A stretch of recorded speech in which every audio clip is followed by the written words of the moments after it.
Tell me a little bit about the process of working with you. So someone's read this book, they're interested, um, they want to know how to engage you.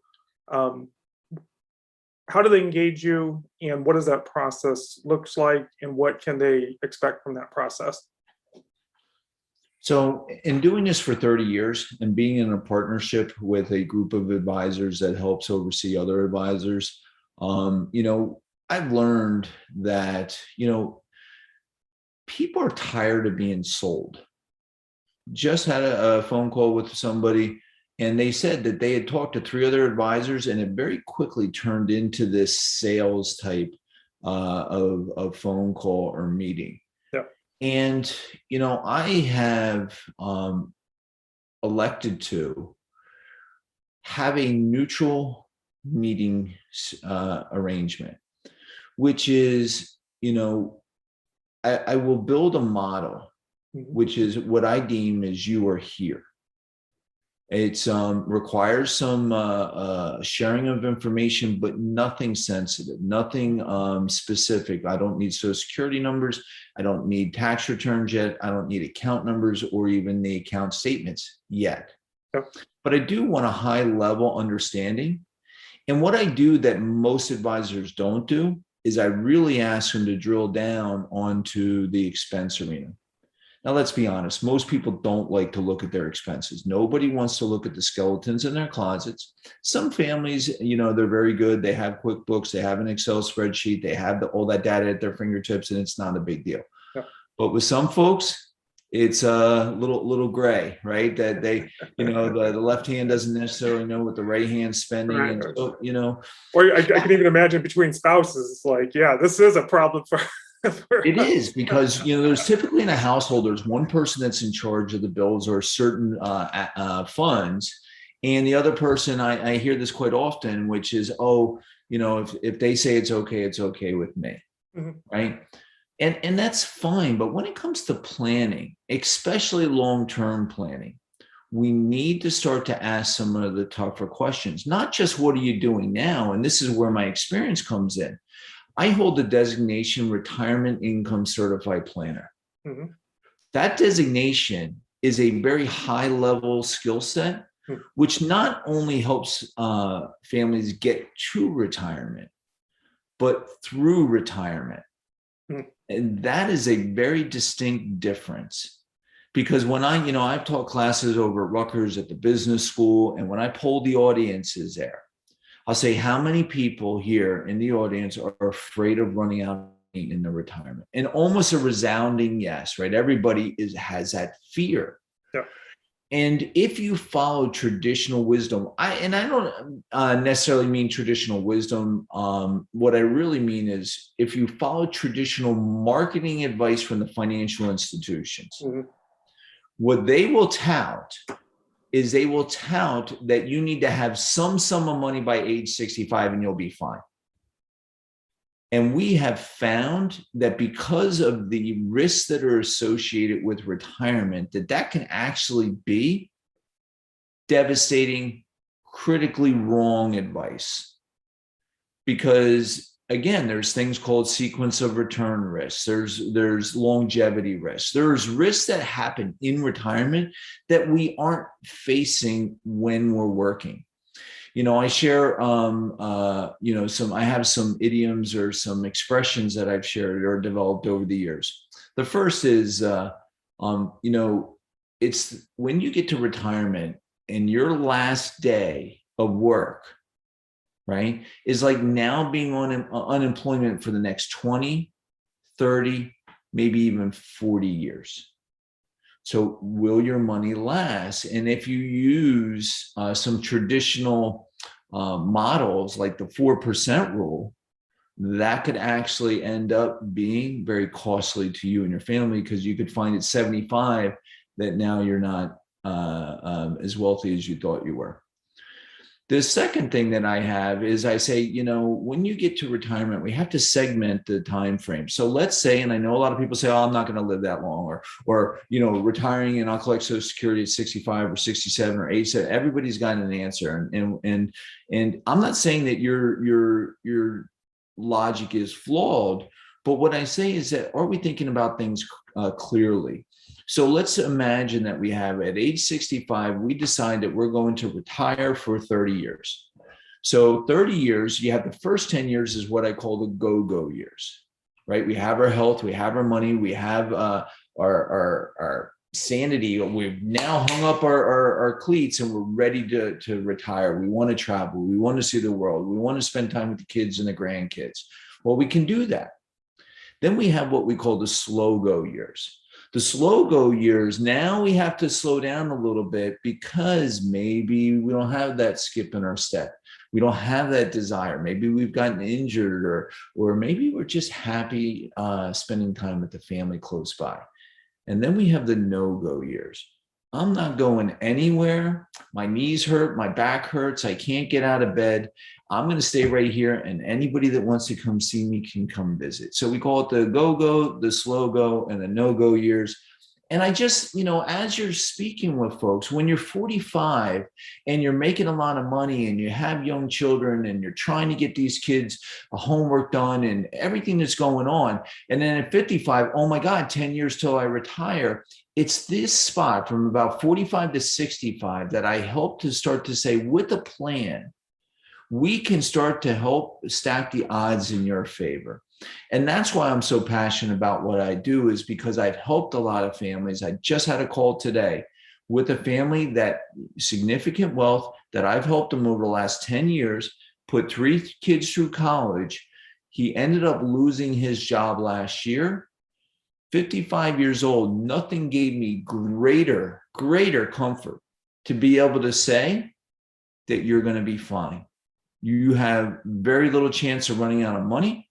And then he got a new job and everything's now rosy. I mean, it really, that's what happens when life happens, right? Unbeknownst to us, what could happen in the real world? Could be a death, could be a divorce, could be a failed business, could be a loss of job, employment, or maybe we just, decide we want to hang up our cleats and maybe pursue another career.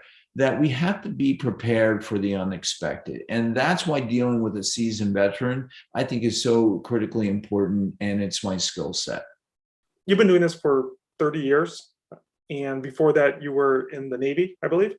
Yes, sir. So just looking back on your career, whether it's in terms of what you do now or just, key lessons, what is maybe 1 or 2 key insights or lessons that you've learned as a person or in working with people that you've learned along the way? Oh, that's a quick question. Well, with a lengthy answer. I went into the Navy at a very young age to be Navy SEAL. My uncle was Navy SEAL, and I wanted to pursue in his footsteps. I wanted to serve my country, and I signed on the dotted line. I went in, and I actually had volunteered to go into BUD/S and was getting ready, and I had my vision test, and my eyesight was not up to par, and it was beyond the ability to be corrected. So I was not able to participate in BUD/S. And this is where I say, but my background in the military, I learned a couple things.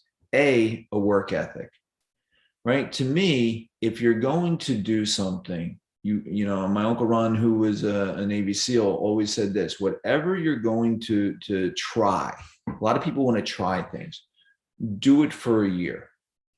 If you can do it for at least a year, then you've given it a fair assessment on whether it works or not. So part of that passion has developed and stemmed over into the martial arts, right? I am a martial artist. I am a ranked black belt in Isshin-Ryu Karate. I also train in Brazilian Jiu-Jitsu, Japanese Jiu-Jitsu, and Wing Chun. I have 2 younger girls. They're 14, and my youngest is actually turned 12 yesterday. And I train them, and they train with other instructors every night, right? And I believe that, I'm a huge proponent of women's self-defense, right? That you have to expect the unexpected. I want us all to be happy and safe, and I hope everything turns out well. But you know, when I went into the Navy, my best friend was hit by a drunk driver and broke his neck, and he's been in a wheelchair ever since. And I learned at a very young age how fragile we are and how fragile life is. So all I try and do, and part of, I guess, my philosophy has been um, to make somebody's life better, some way, shape, or form, just in dealing with me. But I have an expression. I am not going to tell you what you want to hear, but I am going to tell you what you need to know. And so sometimes, you know, I try not to be too intense all the time. You know, I like to have a good time, but, you know, family is important to me. Spending time with the people that we care about. And I say this all the time. I do a weekly chat with Chris, and I've been saying this for a couple years now. Hug the ones you're with, because life is so short, and we just never know when today's going to be our last day. So when I'm working with families and I'm sensing that there's help that I can offer, quite often I'm not even compensated for some of the advice that I give, and that's okay. I am a fiduciary. So sometimes people, you know, I had that question yesterday: are you a fiduciary? Absolutely. And that the Reader's Digest version of what that means, I must by law put somebody's interests ahead of my own. But, you know, my interests and hobbies are broad. I scuba dive. I like to dive with sharks, right? Not because I'm a risk taker, but just because I think they're amazing creatures. My oldest son scuba dives with me. So we've been, you know, and have been blessed with pre-COVID to go to some pretty cool places and check out some things. I also enjoy riding a Harley, right? To be able to do that. Again, I wish I could do it a little bit more, but in New Jersey, it's hard to drive safely. And, you know, I like to be on the open road. I still practice daily martial arts. I like that. And I like movies, right? I like movies with the family. Disney is one of our favorite places on the planet. And we're going there in February. So, you know, these are just things about me. If people were saying, hey, who is Chris Lester? I'm a person that's been around the block, grew up in New Jersey, understand all the nonsense that typically can happen here. And I just try to help you to understand A, what you have, B, once you understand what you have, and now that you know that there are other options, is that what you want?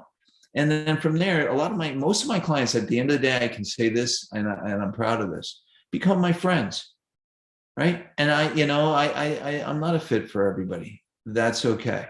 But the people that I do work with, I think I've helped to make their lives a little better, and that's important to me. Final question, is there any open-ended, is there any question that I haven't asked that you would like to speak about or address?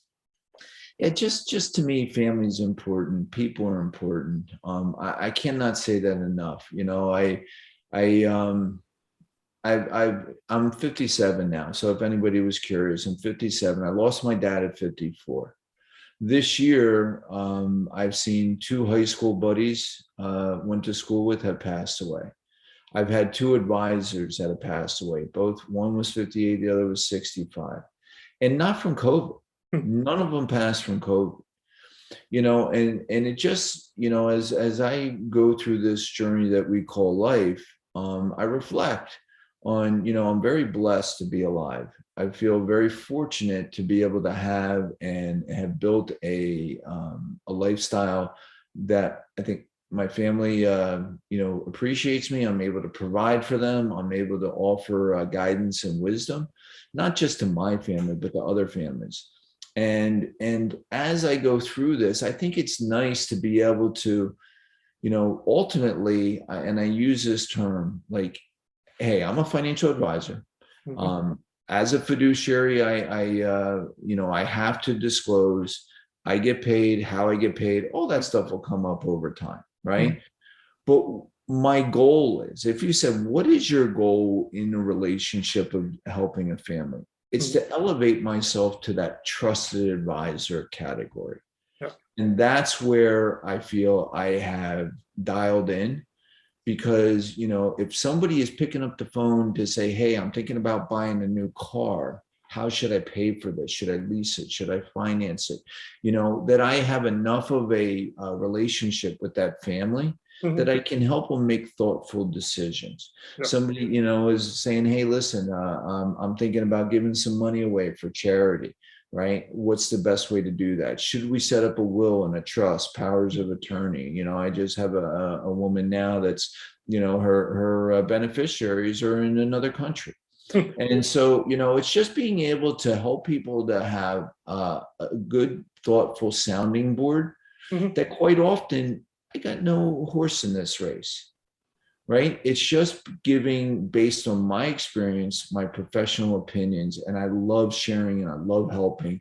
And at the end of the day, that's what gives me a lot of joy is helping other families to be able to make it through this journey of life. That's awesome.